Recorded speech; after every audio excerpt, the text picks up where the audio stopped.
Please రా, నాకు వైజాగ్ లేదన్నా జాబ్ చూడు. నువ్వేం చెప్పినా వినరా. నువ్వు జాబ్ చూసినా చూడకపోయినా నేను వైజాగ్ వచ్చేస్తున్నాను. ఇక్కడుంటే ఆ అమ్మాయి జ్ఞాపకాలే గుర్తొస్తున్నాయిరా. అందుకే ముంబై వెళ్తున్నా అని చెప్పి నీ దగ్గరికి వచ్చేస్తాను. రే, ఈ విషయం నువ్వు ఎవరితోనే చెప్పకురా. ప్రేమ గురించి మాట్లాడినా పెళ్లి గురించి మాట్లాడినా నాకు ఆ అమ్మాయి గుర్తొస్తుందిరా. తన్ను మర్చిపోతే కానీ నేనేం చెప్పలేను.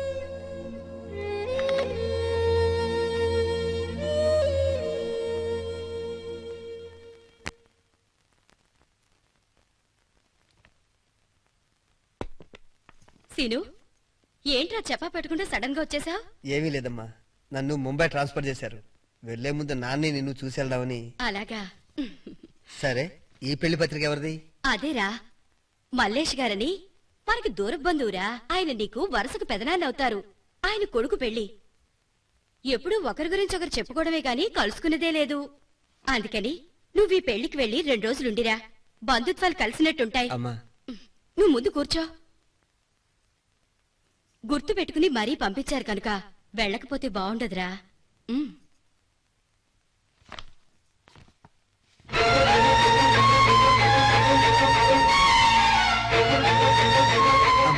ఈ కార్డు ఎప్పుడు వచ్చింది?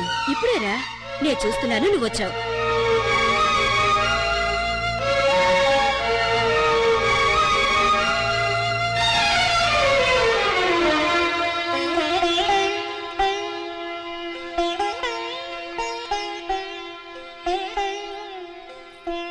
బావా, ఎప్పుడొచ్చా? ఇప్పుడే వచ్చానే. నీ లవ్ సక్సెస్ అయిందా బావా? ఓ, గ్రాండ్ సక్సెస్. మా ఇద్దరికి ముంబై ట్రాన్స్ఫర్ అయింది. కొంచెం లైఫ్ లో సెటిల్ అయ్యాక పెళ్లి చేసుకున్నాను.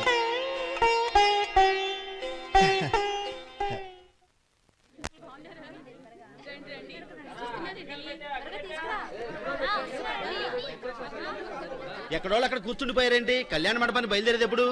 మామయ్య బయటకు వెళ్ళారు, ఆయన రాగానే బయలుదేరదాం.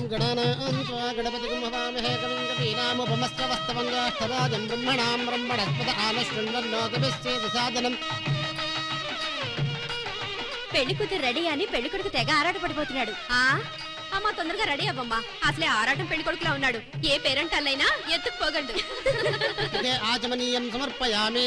సుమంగళీర్యం వధూరిమాగం సమేతమస్యతాం సౌభాగ్యమస్త్వైదత్వాయాగాస్త్వం విపరేదన. పెళ్లి కూతురు తీసుకురానమ్మా.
మీరెలా ఉన్నారు? ఆ, చాలా హ్యాపీగా ఉన్నాను. ఈయన ఆ, తెలుసు మీ బావగారు కదా. ఆ, మా బాబు. ఓహో. అచ్చం అమ్మ పోలికే, అదృష్టవంతుడు. మా అమ్మాయి కూడా అంతే, వాళ్ళ అమ్మ పోలిక. మీకు పెళ్ళైందా? పెళ్ళవకుండా పిల్లలు ఎలా పడతారండి? మా మరదలనే చేసుకున్నాను. అదే ఆ రోజు మీకు పరిచయం చేశాను కదా. బావా, ఎవరిని పెళ్లి చేసుకుంది? ఈవిడనేనా? నన్నే కాదు, మిమ్మల్ని కూడా చేసుకుందా? ఏమే? ఇటివ్వండి. ఓ ఊరుకున్నానా? అయ్యి. మరి మీరు ఆ రోజు మీ మరదలు తన ఫ్రెండ్ తో కలిసి నా పెళ్లికి వచ్చింది. ఏయ్ ఏంటి నువ్వు మాట్లాడేది? నువ్వుండవే పద్మ గారు. మీరు మా బావ ఒకే ఆఫీస్ లో కలిసి పనిచేయడమే కాదు, ఒకే గదిలో కలిసి ఉన్నారు కూడా. అవునా? అవును. భార్యాభర్తలమని చెప్పుకొని నిజమని నమ్మించారు, కథ రక్తి కట్టించారు. ఇన్నాళ్లు లోకం కళ్ళు కప్పిన మీరు ఈనాడు మీ కళ్ళను మీరే పొడుచుకుంటున్నారు. చెప్పండి, మా బావను ప్రేమించారా లేదా? నిజం చెప్పండి. ఎస్, నేను శ్రీనివాస్ని ప్రేమించాను, మనసారా ప్రేమించాను. తనతో నా జీవితాన్ని పంచుకోవాలనుకున్నాను. ఇన్నాళ్లు నా మూగ ప్రేమను నాలోనే దాచుకున్నాను.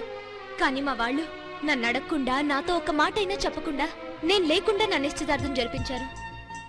అప్పుడు అర్థమైంది నేను ఆలస్యం చేశానని. వెంటనే నా ప్రేమ నిజం చేసుకోవాలని ఆరాటంతో తిరిగి వెళ్ళాను. నా ప్రేమకు చిహ్నంగా ఒక ముచ్చటైన ప్రేమ కార్డును కూడా కొన్నాను. శ్రీనివాస్ని కలిసి నేను తన్ని ప్రేమిస్తున్నానని చెప్దామనుకున్నప్పుడు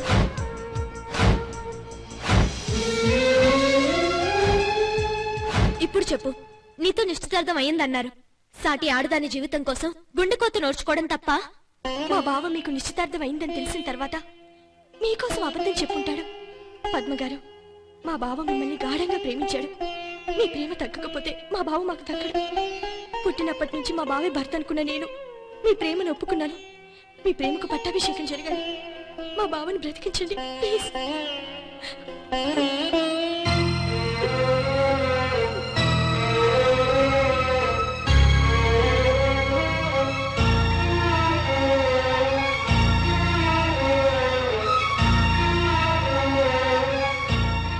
అది జరిగింది. నువ్వు చెప్పిన ఆ దొంగ డ్రెస్ నమ్మి ముంబై నుంచి బందర్ దాకా వెతికితే వైజాగ్ లో దొరికావు.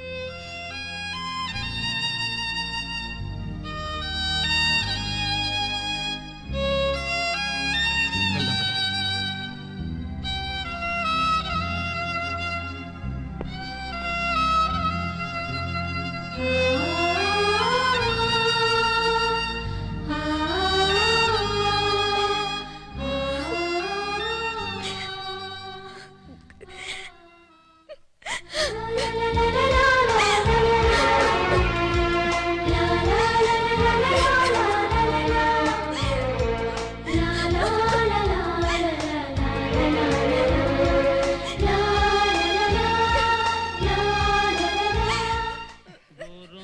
గూటికి చేరావు చిలక, గోరొంక గూటికి చేరావు చిలక, భయమెందుకే నీకు బంగారు మొలక.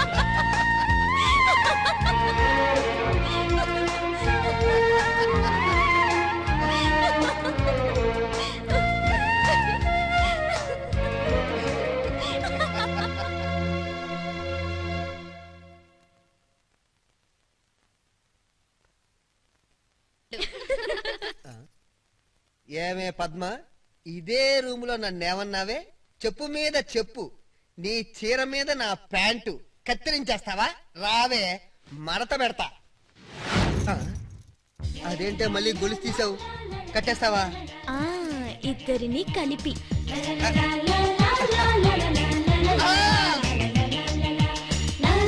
నిజమే, నువ్వు మామూలు అర్థాను కాదు. కాదు, నేను ఆడదాన్ని. అవునా? ఏది? ఓరి నాయనోయ్, అడ్డంగా మంచం మీద కొట్టావంటే నువ్వు మామూలు అర్థాను కాదు.